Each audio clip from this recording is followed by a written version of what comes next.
வரமத்துல்லாஹி வரகாத்துஹு. இந்த கேள்வி பதில் நிகழ்ச்சியெல்லாம் அதிகமாக நான் கேட்டிருக்கேன். ரொம்ப சிறந்த விளக்கமாக இருக்கிறது. அந்த வகையில் என் பேர் ஞானியார் முகமது, ஊர் மேலப்பாளையம், துபாயிலேருந்து கேள்வி கேட்குறேன். அது அல்லாஹ் திருக்குரானில் 40வது அத்தியாயத்தில் 11வது வசனத்தில் உள்ள அந்த ஆயத்தில் சொல்கிறான். அது அந்த காஃபிர்கள் கேட்குற மாதிரி அந்த ஆயத்து வருது. எங்கள் ரட்சையினை இருமுறை நீ எங்களை மரணமடை செய்தாய், இன்னும் இருமுறை நீ எங்களை உயிர்ப்பிப்பாய். ஆக எங்களுடைய பாவங்களை நாங்கள் ஒப்புக்கொண்டோம். எனவே இதிலிருந்து நாங்கள் தப்பித்து வெளியேறுவதற்கு வழி எதுவும் உண்டா என்று அவர்கள் கேட்கிறார்கள்.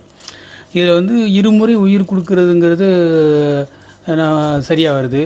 கற்பப்பையிலையும் ஒரு தடவை உயிர் கொடுக்குறான்ல, மறுமையில் ஜீவியத்தில் வாழ்ந்து அப்புறம் நாளைக்கு மறுமையில் எழுப்பும்போது உயிர் கொடுக்குறான். இந்த இரு தடவை மரணமடை செய்யறாங்கிறது தான் எனக்கு அந்த விளக்கம் தேவை. அதனால் கொஞ்சம் விளக்கம் தருமாறு. மேலப்பாளையத்திலேருந்து ஞானியார் அவர் கேட்குறாரு. என்ன கேட்குறாருன்னா, 40வது அத்தியாயத்தில், குரானில் 40வது அத்தியாயத்தில் 11வது வசனம், அந்த வசனத்தை சொல்லி காட்டி தான் இந்த கேள்வியை கேட்குறாரு. அந்த வசனம் என்ன சொல்லுதுன்னா, இறைவா, அதாவது மறுமை நாளில் அல்லாட்ட மக்கள் சொல்லுவாங்களாம். எப்படி?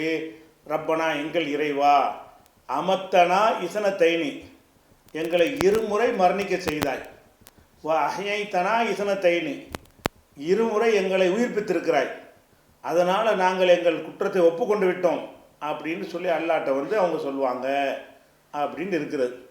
அப்போ 40-11 வசனத்தில் உள்ள இது பிரகாரம் 2 முறை எங்கே எல்லாம் மரணிக்க செய்கிறான், 2 முறை உயிராக்குறான் என்பதையாவது விளங்கி கொள்ள முடிகிறது. முதல்ல ஒரு உயிர் தர்றான், அது வாழ்ந்துட்டோம், மரணித்த பிறகு இன்னொரு உயிர் கொடுத்து எழுப்புறான். 2 உயிர் என்பதனுடைய அர்த்தத்தை நம்மால் விளங்கி கொள்ள முடிகிறது. 2 மரணம்ங்கிறத எப்படி விளங்கி கொள்வது? ஒரு மரணம் தானே இருக்குது. நம்ம பிறந்தோம், ஒரு மரணித்தோம், உயிராயிட்டோம். 2 உயிருக்கு நடுவில் ஒரு மரணம் இருக்கிறது. அப்போ இந்த ஆயத்தில் என்ன வருதுன்னா, அமத்தனா இசனத்தைனி, 2 தடவை எங்களை மூத்தாக்குனா இறைவா அப்படின்னு மக்கள் அல்லாட்ட முறையிடுவார்கள்னு வருது. 2 தடவை மூத்து எங்கே இருக்குது? ஒரு மூத்து தானே இருக்குது.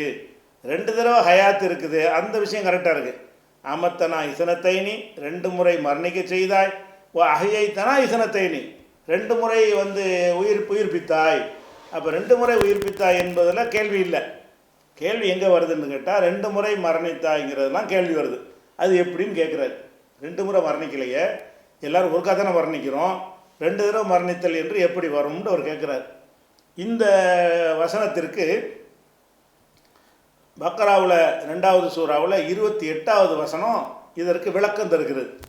இது அப்படி வச்சுக்கிறேங்க. என்ன அர்த்தம் என்பது விளங்கலைங்கிறீங்கல்ல, இதுக்கு அல்லாவே விளக்கம் தந்துடுறான். எப்படி விளக்கம் தர்றான்னு கேட்டால், இப்போ நம்ம உயிரோடு இப்போ இருக்கிறோம், நம்மளை பார்த்து அல்லாஹ் பேசுகிறான். எப்படி பேசுகிறான்? நீங்கள் மையத்தாக இருந்தீர்கள், உங்களுக்கு நான் உயிர் கொடுத்தேன். எப்படி வருது? கைஃப தக்ஃபுருன பில்லாஹி வ குன்தும் அம்பாத்தன், நீங்கள் மூத்தானவர்களாக இருந்தீர்கள், அஹ்யாக்கும், உங்களுக்கு அவன் உயிர் கொடுத்தான். அப்புறம் சும்ம யுமீத்துக்கும், பிறகு மரணிக்க செய்வான், சும்ம யுகைக்கும், பிறகு உயிர்ப்பிப்பான்ட்டு 4 விஷயம் வருது. அப்போ 4 விஷயத்தில் இப்போ நம்ம உயிரோடு இருக்கிறோம்ல, இதுக்கு முந்தி ஒரு நிலை இருந்தோம்ல. என்ன நிலையில் இருந்தோம்? ஒன்றும் இல்லாமல் இருந்தோம்லங்க. நீங்கள் இப்போ உயிரோட உலகத்தில் வாழ்கிறீங்கன்னு சொன்னால், நீங்கள் ஒரு 50 வயசு ஒரு மனிதர் என்று வைத்து கொண்டால், 51 வயசுக்கு முன்னாடி எங்கே இருந்தீங்க? நீங்கள் 60 வயசு ஒரு நபர் என்று வைத்து கொண்டால், 61 வருஷத்துக்கு முன்னாடி எங்கே இருந்தீங்க? எங்கேயுமே இல்லை, என்னவாவும் இல்லை. அப்போ ஒன்றும் இல்லாமல் இருக்கிற பாருங்க, அதை மையத்துங்கிறான்லாம். மையத்துன்னா இருந்துட்டு செத்து போனதான் மையத்துன்னு நீங்கள் விளங்குறீங்க. எப்போ நீங்கள் வாழ்கிறீங்க, இதுக்கு முந்தி வாழாமல் தானே இருந்தீங்க. இப்போ இருக்கக்கூடிய மனிதர்கள்லாம் ஒரு காலத்தில் இல்லாமல் தானே இருந்தாங்க. அப்போ எல்லாருமே நீங்கள் மையத்தாக இருந்தீர்கள்.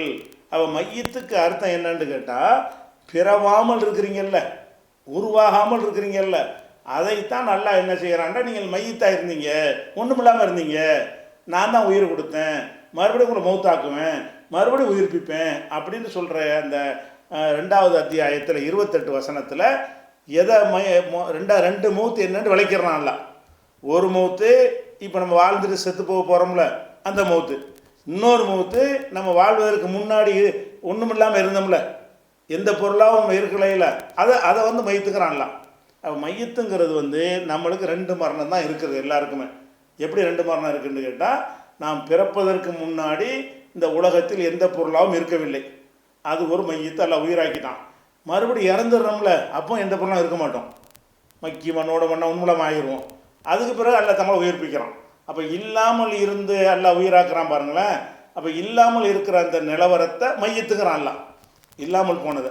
அப்போ 2 தடவை மையத்தாக்குறது 2 தடவை உயிராக்குறதுன்னு சொன்னால் அதுக்கு என்ன விளக்கம்னு குர்ஆனே சொல்லிவிட்ட காரணத்தினால் 2 மையத்து வந்து விட்டது. முதல்ல நம்ம நான் பிறப்பதற்கு முன்னாடி நான் மையத்தாக இருந்தேன். இப்போ இப்போ மரணிக்கும் பொழுது நான் இன்னொரு மையத்தை ஆகி விடுகிறேன். 2 மையத்தை ஆகி விடுகிறது. இப்படி புரிந்து கொண்டால் அதில் குழப்பம் வராது.